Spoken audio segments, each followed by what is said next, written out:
Tennis coaches, players, parents, physiotherapists, especially strength conditioning coaches that are focusing on tennis or any athletics. Welcome.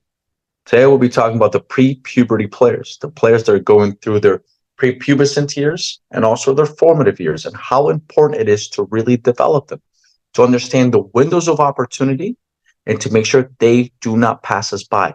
Because the moment they do, this whole project is done when it comes to reaching their potential. So welcome to the ABCs and R, developing prepubescent athletes. So let's talk. What are the developmental ages of people? Think about from the moment they're born to the moment we are older, slower, kind of like myself, okay, and even much older. What are the developmental ages? What are the windows of opportunity? The ABCs and R. And by the way, there might be one more letter.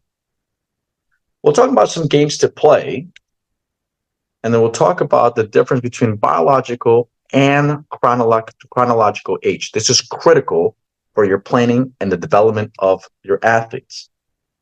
And lastly, we'll talk about the kinetic chain and the importance. So let's play. I'll love for you at home, or I'll love for you on the court or on the field, wherever you are, or on the gym. Grab a notebook and a pen, and let's start asking you some questions. Don't worry, you don't have to show anybody else. Okay? But at the end of the day, you will know, honestly, where you are with this education. So let's pay you. Okay, 100 rupees, $100, 100 euros, whatever you want it to be. Imagine you are in a game show playing for cha-ching, for some money. Let's have some fun. What are the developmental ages? Write them down. What do you think? What do you know? What are the developmental ages when it comes to a human being? Quickly, I'm only going to give you about 10 seconds. 8, 6, 4, 3, 2, 1. There we go. Do you have the formative years? Do you have prepubescent years? Pubescent or puberty? Post-puberty? The physical peak of the athlete? And seniors, just like me, as I said earlier. Now, can you put the years or the ages that you think would accompany the developmental ages? Can you put the chronological ages next to the developmental ages?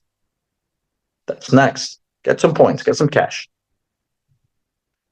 Formative years. And again, this is all approximate. This is an average.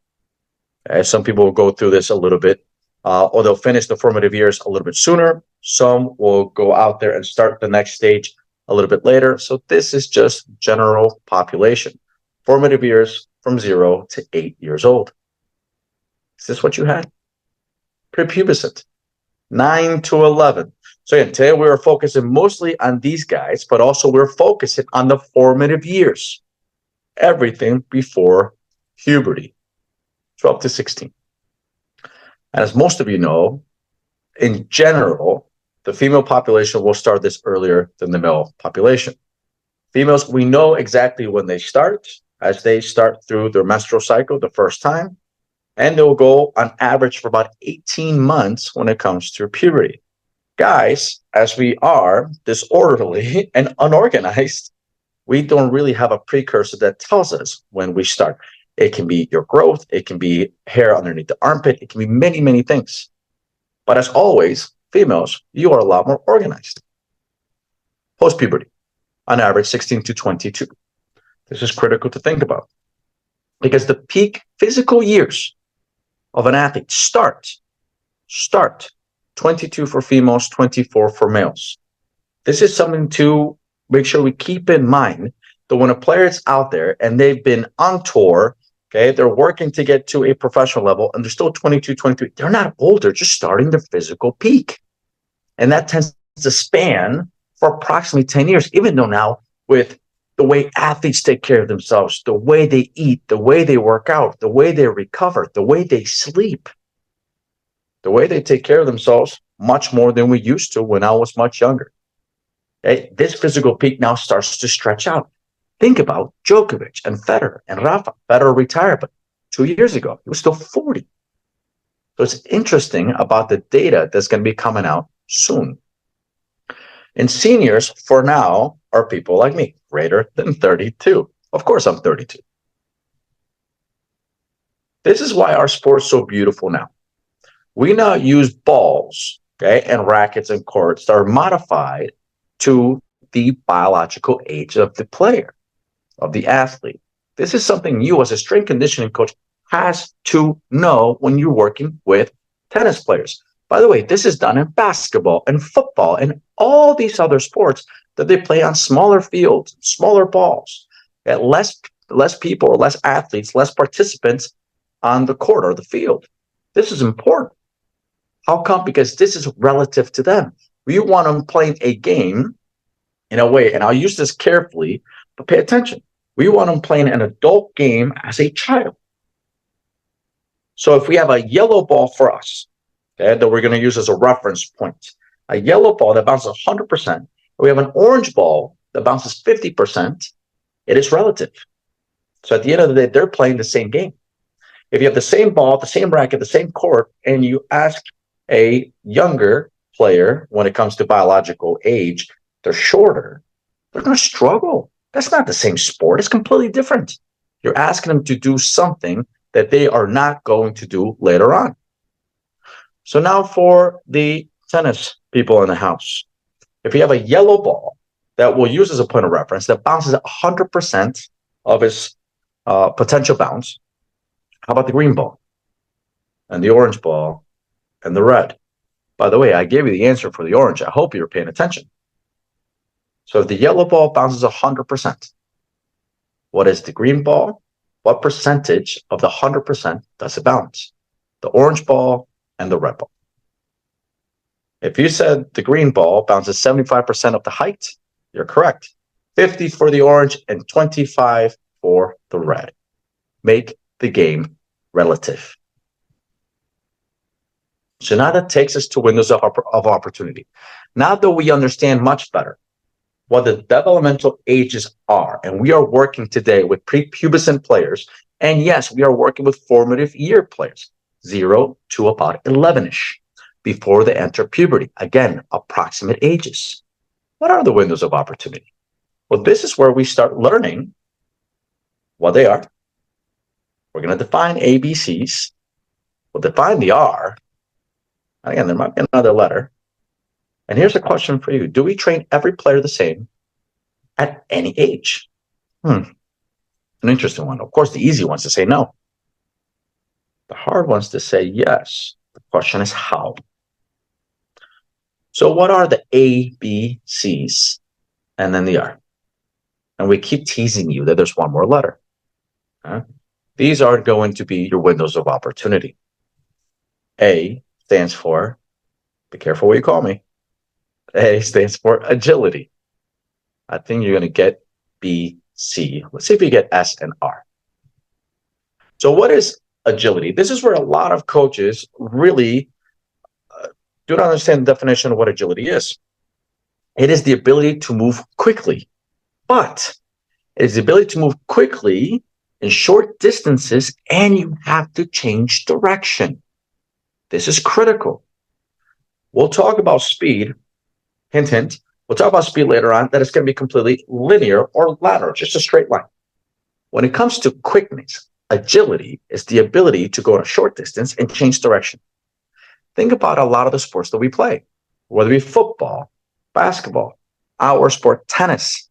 What are we doing? Short distance, changing direction as we have to recover and prepare ourselves for the next ball. This is critical in our sport. In our sport, to get to top speed, which we'll talk about later, it takes about, not our sport, every sport takes on average about 30 feet. We don't cover 30 feet for the most part. The court itself, half of our court is 39. So if there's a short ball, we might get to it, but it's very infrequent. For the most part, we deal with agility. As we said, we'll talk about agility versus speed. What does the B stand for? You got the A, it's agility. What do you think B stands for? It's your balance. Now, what is balance? Balance is the ability to stay upright and steady to make sure you don't fall over. Now, there's a difference between dynamic and static balance. As you see me here, just sitting down, I'm at a static balance position. If I were to stand up, it will be the same thing. Dynamic balance is dealing now what we do with our athleticism and our sports, where we're running around, we're loading, we're about to set up, and making sure that we do not lose the center of mass. Where now, to make it simple, treat this as, your head, the moment it shifts forward, back, or sideways, the center of mass that's in the center of our body starts shifting with it. And that's when we start becoming, or we start losing balance. There's your center of mass, which is critical for us to make sure we do, or we are able to do what we're trying to do. We are balanced because from there, we're able to apply all the energy we need into the shots. Center of gravity is an interesting one because center of gravity allows you to get down. The lower you are to the ground, it actually affects your center of mass less. The higher you're up, above the ground, it affects your center of mass. So center of gravity at the end, it's a great vehicle as you get lower. Imagine a sports car, Lamborghini, a Ferrari. It's great to get lower. So make sure you do not lose your center of mass. Both of them go together, but center of mass being the most important, with center of gravity helping your center of mass. All right, we got balance. How about C? What does C stand for? I'm sure you all have it. It's your coordination. Now, this is my favorite one. Well, I should say this one and the other one that we don't know the letter yet. This is the one that I think is the most misunderstood because we just are going to say, well, coordination is hand-eye coordination. We'll see it's an umbrella term. What do we mean by coordination? It's the ability to execute smooth, accurate, controlled motor responses. Smooth, accurate, controlled motor responses. You also have gross motor skills and fine motor skills, which we'll talk about later on. This is where people say, well, it's your hand-eye coordination. It's correct. At some aspect of it, we have to understand or get the stimulus of something that's coming or going or something that's moving. And we have to understand how that relates to our body, if we're catching it, hitting it, sending it, so on and so forth. So again, we do use the visual aspect with the kinesthetic, and we're going to get to something called proprioceptors. So it's a nice term, but extremely vague, extremely open. I would say it's extremely abstract. So what does it mean? And like we said, it's an umbrella meaning. It's an umbrella term. Let's get a little bit more specific. As we said, proprioceptors. If you're going to remember anything today, this is huge. Because proprioceptors are your spacing and orientation. In our sport, in tennis, we deal so much with having space between our hands and our body. We're trying to increase the levers as much as we can as we're hitting, as we're setting up, as we're doing different things, as we load and then release to make sure we put the maximum output into the shot. We are trying to build as much energy to then take it out to the ball. So, of course, we are able to hurt the opponent. Okay? We'll talk about the kinetic chain later on. But this is where spacing is so critical. Orientation is the aspect of which way you are directing yourself to make sure you put yourself in the best position to get maximum output on the shot. By the way, this can be any sport.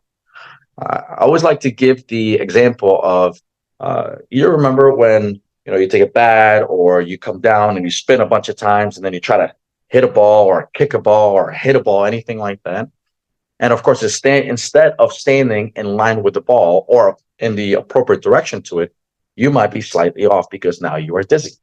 At the end, that's what orientation means. This is really hurt once you go through puberty. That's another video for another day and another time. but the proprioceptors are critical for us to understand the spacing and orientation for us to maximum potential or maximum output into the shot. Bilateral coordination. What is bilateral coordination? Cut the body in half. Right? The way you deal with two hands, for instance, is your bilateral coordination. Okay? We love to do this with players, okay? And you can do this at home. You ever pat your tummy and rub your head? Very difficult, huh? For some of us. Okay, do it with the other one. One hand or one side is doing something different than the other. This is critical for us on the serve. So when you're out there working as a tennis coach or the strength conditioning coach, this is the aspects you have to put in. Coordination is just not hand-eye. We deal so much with bilateral coordination. Think of the serve again. Okay, even though the arms are going at the same rate, they're going in different directions as they go to the backswing and they go to the loading phase. So we have to understand the aspect that coordination is just not hand-eye. Here we have bilateral coordination. So if you're a strength conditioning coach and or a tennis coach, you'll see this later on, we'll do games, you work with a lot of juggling and you work with a lot of catching with one hand, sending with the other. You work, again, silly games like patting the stomach, rubbing the head. You can do 1,000 different things. But understand, you have to work on bilateral coordination. By the way, this goes all the way down.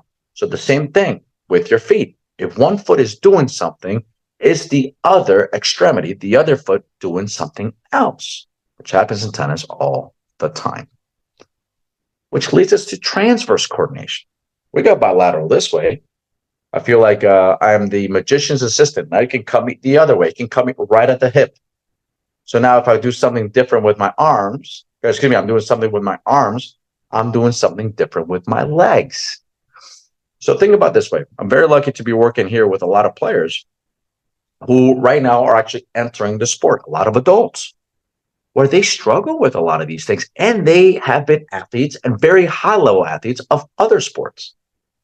Think about the serve. When you go down with the arms, do your legs go down also? Well, they thought so. At least they had no idea that's what they're doing. As the arms went down, the legs wanted to go down. No, you know this as a tennis player. You know this as a tennis coach. The arms go down, the legs stay up. They don't bend. But as the arms go up, the legs go down. Interesting, isn't it? There's your transverse coordination. This is why the serve is not the hardest stroke to master, but it's the hardest stroke to learn. Not only are you aiming for a small portion of the whole entire court, the service box, but you have bilateral coordination, transverse coordination, and you have multiplanar coordination. You have all these different coordination aspects that fall into it, as you see multiplanar, that make it very difficult. This is why if you're teaching to serve a strength conditioning coach, because you can and you should, and you are a tennis coach as well, or separate, we have to make sure that on the serve, we give them a strong platform stance where you do not move the feet. You just have the athlete stand up. That's where they're most comfortable, and don't have them really work on waist down at all. The knee bend, the load, that comes later on. You actually want to work on waist up. Get them working together, down together, up together. Later on, you introduce asymmetry, as we talked about bilateral coordination, where now you have asymmetry with a tossing arm is getting to its position faster than the hitting arm. Even though they start together, they do not finish together. Something to think about. So we talked about the ABC, agility, balance, coordination. What's the S? I'm sure you figure out, we talked about it earlier. It's your speed. Now, with speed is the rate at which someone moves and operates. Be careful with this one. We're not just talking about going fast. The best players understand also how to move slow. They understand how to decelerate. Most important aspect of our sport is deceleration, not acceleration.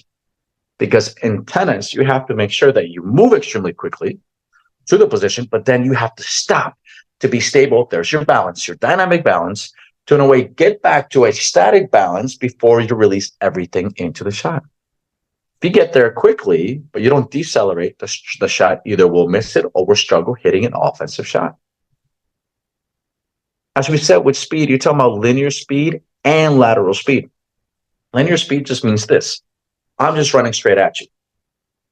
Period. I am backpedaling back. I'm turning and running back.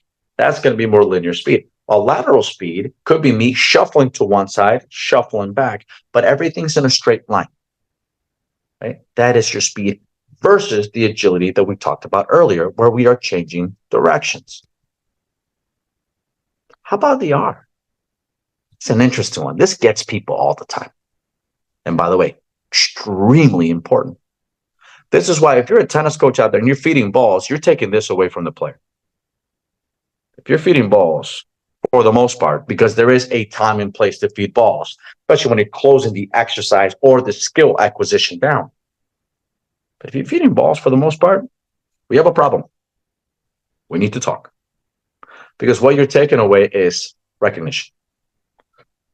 Most of the sports that we play, not all of them, but open chain sports, for example, like tennis, football, basketball, American football, the Super Bowl just happened. They deal with a stimulus that's the outside. You are reacting to what the opponent is doing.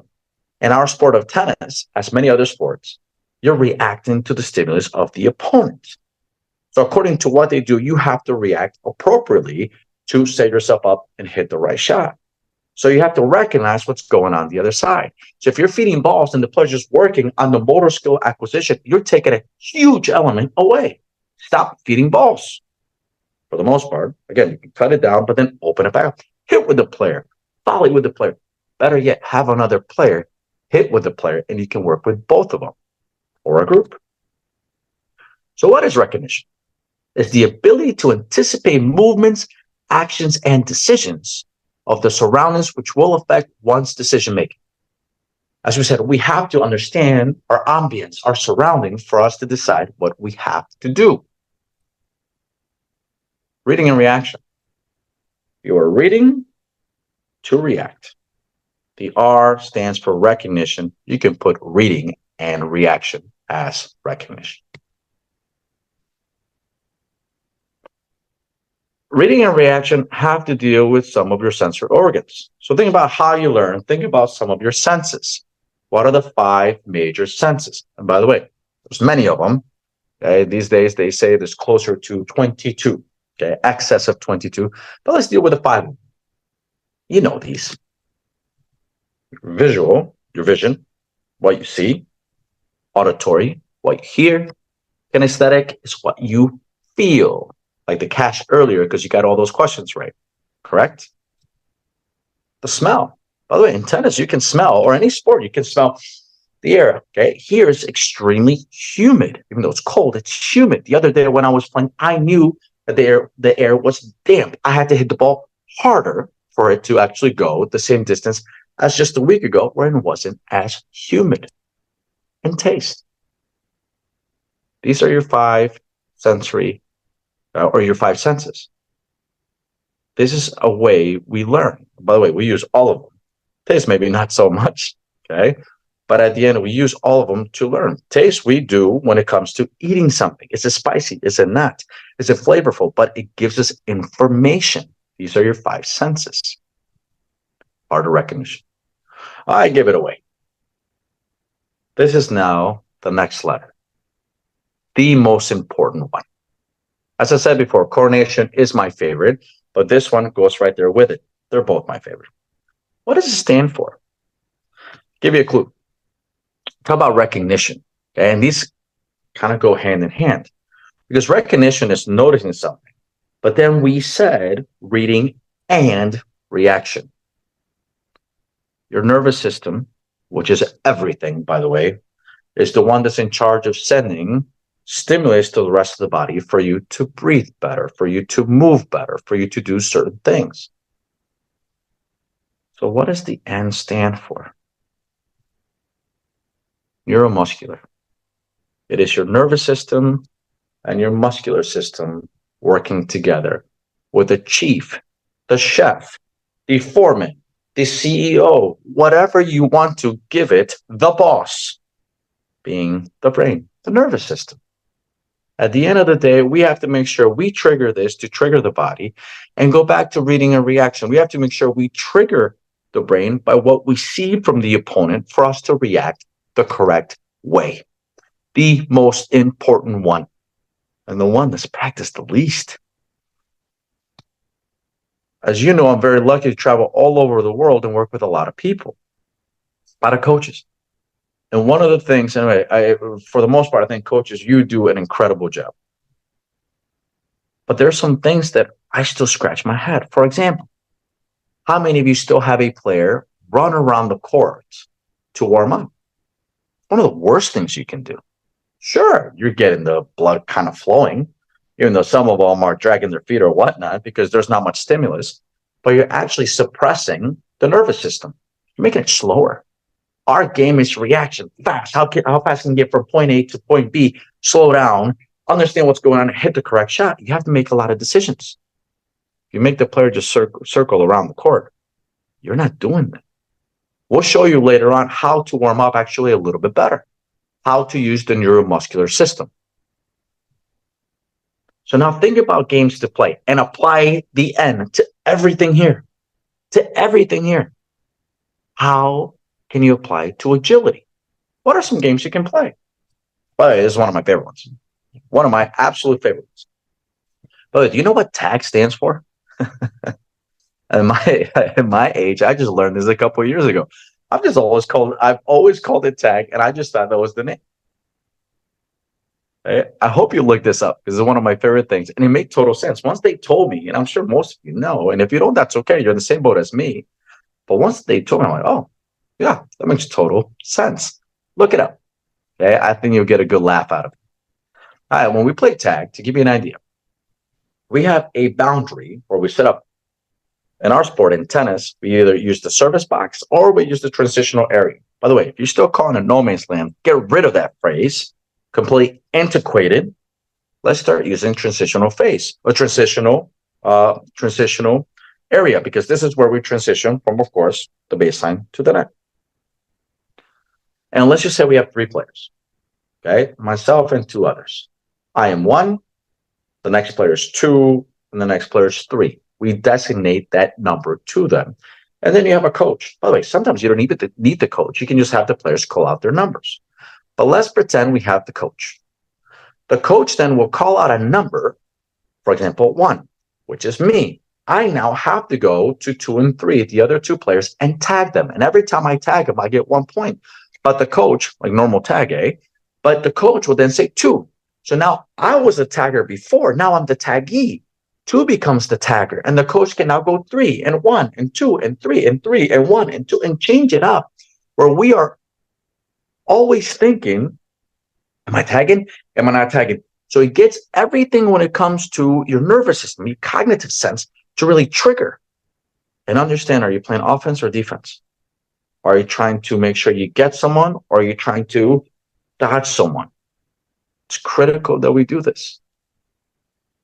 Tag. Ladders. We've all done this as coaches. Ladders are a great training tool to teach quickness, to teach agility. Now, as we said before, okay, imagine an Iki shuffle, or imagine 2 feet in, 2 feet out. We've all done this. Throw in the word switch. Change them, have them change directions, but apply something where they're working neuromuscular. One thing that we will not talk about today, but I want you to think about, is also division. We talked about it a little bit before, but we do so much vision training where they have the ladder. We don't say anything, but we might throw in a number. And the player has to, of course, either use the peripheral up or down. Yes, peripheral, so not just sideways, also up and down, and call out 1 or 4 or whatever number the coach is throwing up. They have to continue with what they're doing with the ladder, but they have to see what's going on the outside. Mirrors, we've all done. One of my favorite ones. But now let's treat it with the neuromuscular aspect. Imagine you and I are together. Okay, I'm the leader, and you are copying what I'm doing. We usually set the players on the alley, one on the double sideline, one on the single sideline. Imagine I'm on the double sideline, and the coach will say go, or we can just say go. Okay, empower your players to start and finish. So we go, and I move across the double sideline, and you are following me.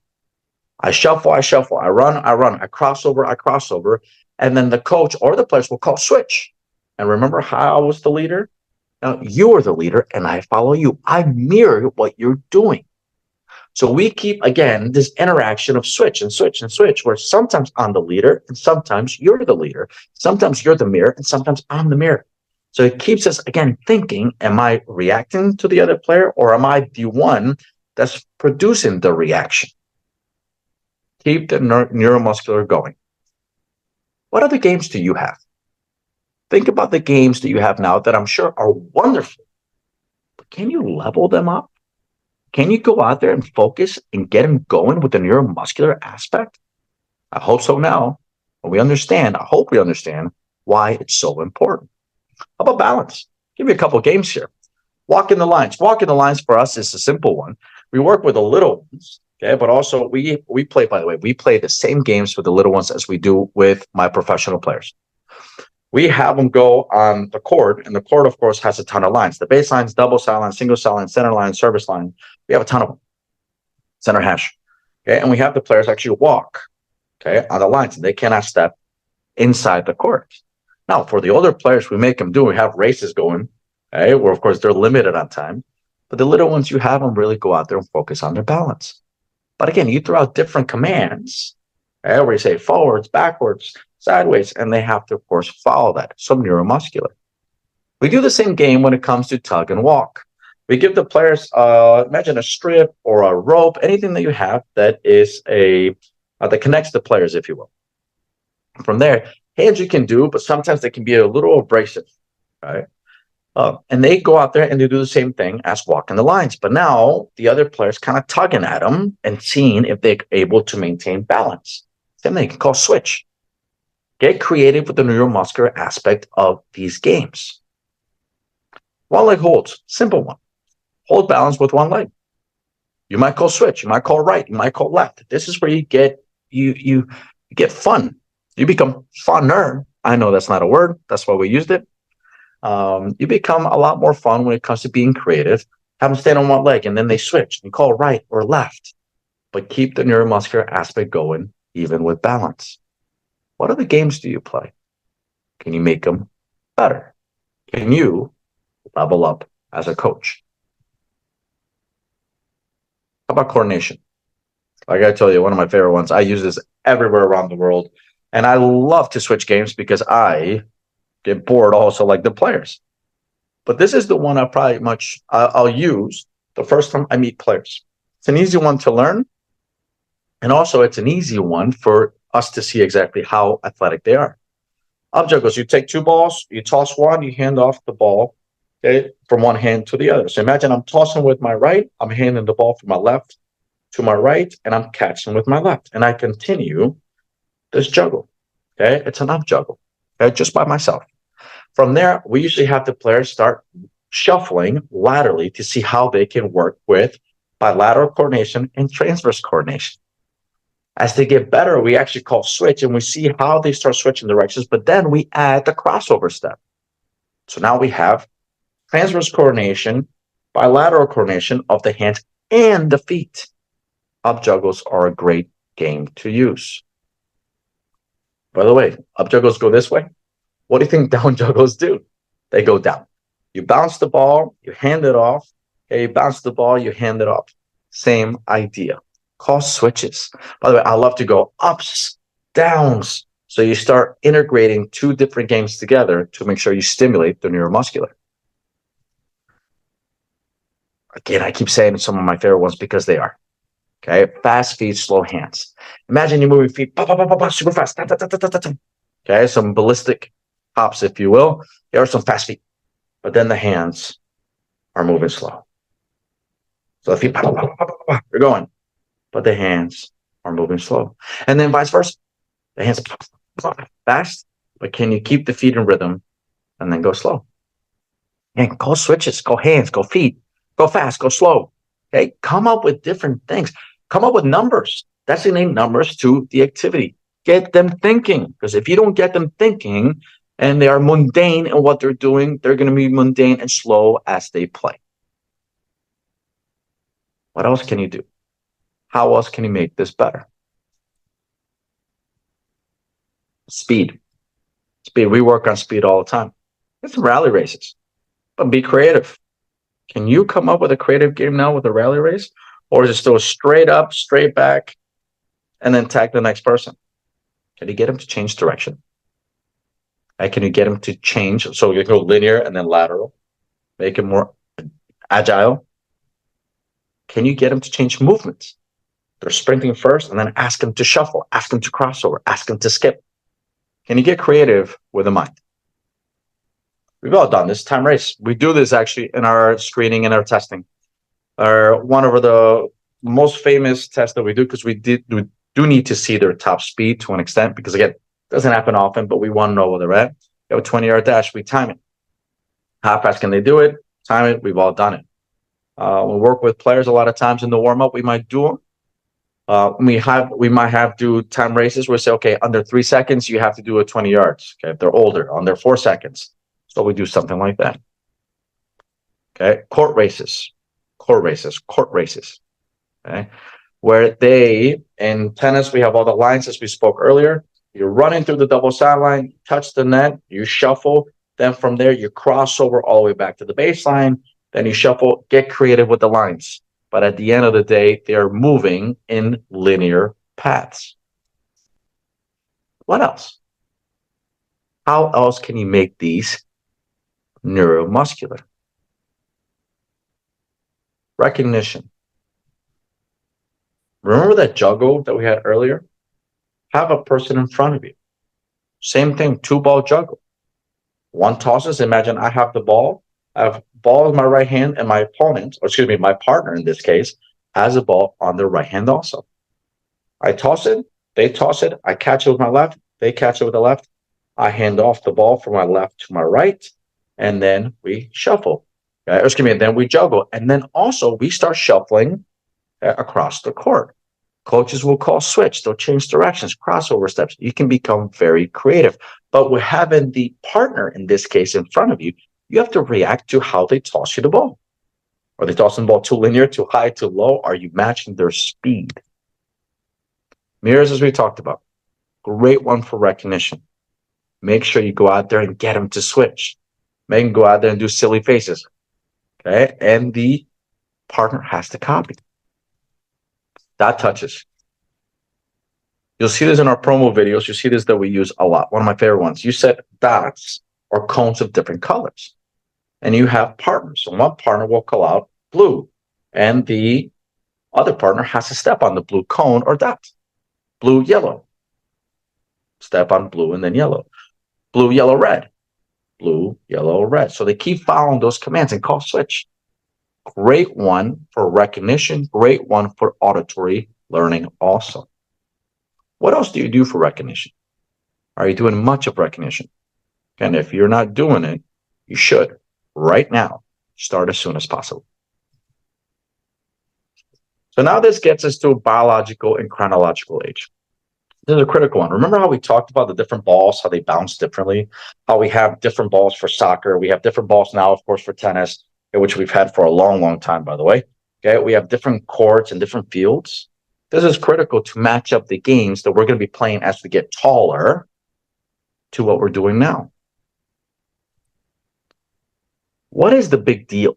Because at the end, age is age, right? No, it's not. It's everything. This is everything. We have to know what biological and chronological ages are and how to apply it. Understand where you're putting the players when it comes to their biological age. Are they truly in their formative years? Are they truly in the prepubescent years? Are they in puberty? Do we know where they're at? Because that's going to give us an idea if the windows of opportunity are open or have they closed. And then we have to focus on something else. Take a look at this picture. This picture, all these kids are 7 years old, by the way. All of them. Do they all look the same? Obviously not. Okay, and you have some, especially you see the girls here, tend to be taller than the guys. They tend to develop a little sooner. Again, way more organized in every sense of life, I think. How about the boys? Some boys are a little taller, some boys are a little shorter. And they're kind of all over the place, right? All of them are 7. Biological age means, again, your height. There's more to it, but right now it's height. Compared to chronological age, which means your birth certificate. Yours truly was extremely small growing up. You see that little guy back there? That was me. No, just kidding. Well, to an extent, not me really or literally, but that was me. Always the shortest guy in the group until I was about 14. And I went from 4'10", sorry, metrics, I apologize. Okay. 4'10" to 5'8". And I finally grew 2.5 inches later in a total about 6 months. And I shot up and I became average, if not a little taller than most of my friends and most of the crowd. But again, I was one of the shortest ones. My biological age was not what it was on my birth certificate. It was below it. And then all of a sudden I shot up and maybe I was a little bit taller than my friends at that time. Now I'm fairly average at 179 centimeters or 5'10" and a half. Fairly average. But I was very short at some point and I was taller at some point than my friends. I was all over the spectrum. How are you dealing with these athletes? If you're putting all of them in the same group with their chronological age, you're in trouble. You're not doing them a service. You're actually doing them a disservice. So as we said, it is height. That's going to affect balance. If they grow too fast, their balance is going to be off. Remember, center of mass, the taller the object is or the person it is, the balance is going to be tougher. Okay, the center of gravity goes up. It's tougher to control the center of mass. The shorter they are, this is why we want our athletes low. We can control the center of gravity then, which is going to help the center of mass. Now, also, you got to be careful. If they start going, this is why we're talking about now prepubescent and not pubescent, not puberty. Once they start shooting up, the center of gravity is very difficult to control because they become actually weaker. They go through something called peak height velocity. If you go out there and you're asking a kid that's going through puberty to really get down into a squat, you at some point can hurt the athlete. If you're doing plyometrics, you're going to hurt the athlete at some point. Another discussion for another time. But this is why it's so important to understand agility, balance, coordination, speed, recognition, and your neuromuscular now. The agility is affected with the height, acceleration, and as you said, especially deceleration. Understand their biological age. Chronological is important, but nothing compared to biological. Remember we talked about the proprioceptors? This is crucial for them to develop in their pre-puberty and formative years, for them to catch the ball, for them to toss the ball, for them to understand the spacing in between objects and themselves, and for them to understand their orientation. This is crucial. Especially in our sport, especially in many sports. We literally take a foreign object to our appendage, our extremity, our arm and our hand, and we extend our lever, we extend our arm to then try to hit another foreign object. How difficult is it? Do not dare and tell us it's easy. One of the most difficult sports in the world, if not maybe the most difficult, because of so much acceleration, deceleration, understanding of spacing and orientation, applying energy into the body that's going to go to this foreign object, that of course is going to go to another foreign object to try to hurt the other player, which you moved and you reacted to according to what they did. Oof, my goodness. It's quite a bit, isn't it? It's very difficult. So you have to make sure you get this information in there. We have to control the body to get used to its maximum potential. And that leads us to this. What needs to get done? Before puberty, this has to get done. If you're a strength conditioning coach working with athletes and you have not gotten this done, you have done all of us a disservice. If you're a tennis coach, the same speech goes your way. We have to make sure we get these things done. And one of them, this is going to be encompassing everything, the kinetic chain. We have to understand that agility, balance, coordination, speed, reaction, and neuromuscular all apply back to the kinetic chain. If you do not understand what the kinetic chain is, we'll run through it here. This is the way you use the force from the relationship from the force of the ground in your legs to bring energy all the way up from the legs to the trunk and the back to the shoulder to the elbow and to the wrist in this motion as a thrower. Imagine like an ocean that's building up energy with its waves. A huge wave doesn't start as a huge wave. It starts as a much smaller wave, and it builds energy as it goes through. And then it has this huge entire force that's coming and is going to be crashing somewhere. It's the same thing here. We're building waves of energy. And our sport is the same idea here. Everything builds upon the other one. Again, it's the relationship between the legs and the ground that moves to the hips, to the trunk, to the upper arm, and then to the lower arm. We have to make sure we understand this. And if we don't have agility, balance, coordination, reaction, and neuromuscular, you will struggle with this. We have to get this done before puberty. Players and athletes at any sport have to understand how to manage their kinetic chain. Why? Because these windows close. If you do not have agility, coordination through neuromuscular, and again, all of those things go into your kinetic chain, those windows close. Once puberty hits, it's over. Kaput, kalas, muerto, whatever language you want to use, it's done, it's dead. The window of speed opens up right after peak height velocity, but very, very short. But at the end, it's done. I'll give you an idea. Take Usain Bolt. Usain Bolt, fastest human ever. He, of course, has some genetic disposition that makes him extremely fast. But if he did not develop that before puberty, Usain Bolt would not have been the fastest human ever. If he was trained or he liked or whatever when it comes to long distance, if he did something like that, by the time he reached puberty and then he focused on sprinting, it would have never happened. He was sprinting much before puberty hit, whether it be in the playground or his friends or playing. He loved football, soccer. He loved it. And then from there, he developed his speed. At the end, we have to understand what the windows of opportunity are. Because if we don't, they close. And again, the full potential of the athlete is over. You've taken that ceiling and brought it way down. You have to understand this. What windows open again, or what windows stay open?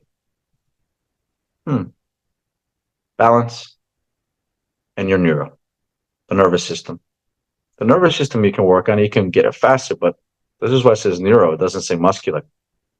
If you do not work on being quick, agile, have speed, the neuro will work fast, but the muscle will not trigger as fast as we want it. So what's next? What do we do now that we understand now the prepubescent years, the formative years? Well, we have to understand the other ones. We have to understand puberty, post-puberty, peak athletic, and the seniors.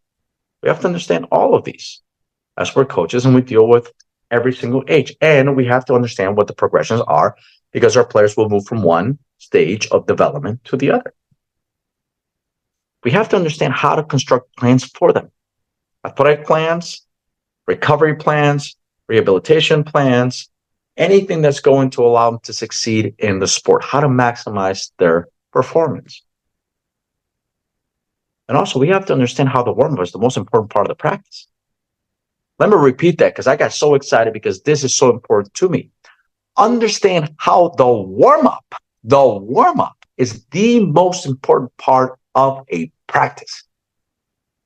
But it's the one that's the most poorly done. This sets the gauge for everything. It sets the tone. It sets now their mind working with their body to make sure they go out there and they perform well. Are you paying attention to the warm-up? Are you paying attention to involving the neuromuscular to the warm-up? As of today, you should. So coaches, tennis coaches, athletic coaches, strength conditioning coaches, for the players and the parents that are listening, thank you again for joining. As always, I hope this was educational. Understand the biological development of a player is crucial to their development. Just like understanding your educational age is crucial to yours.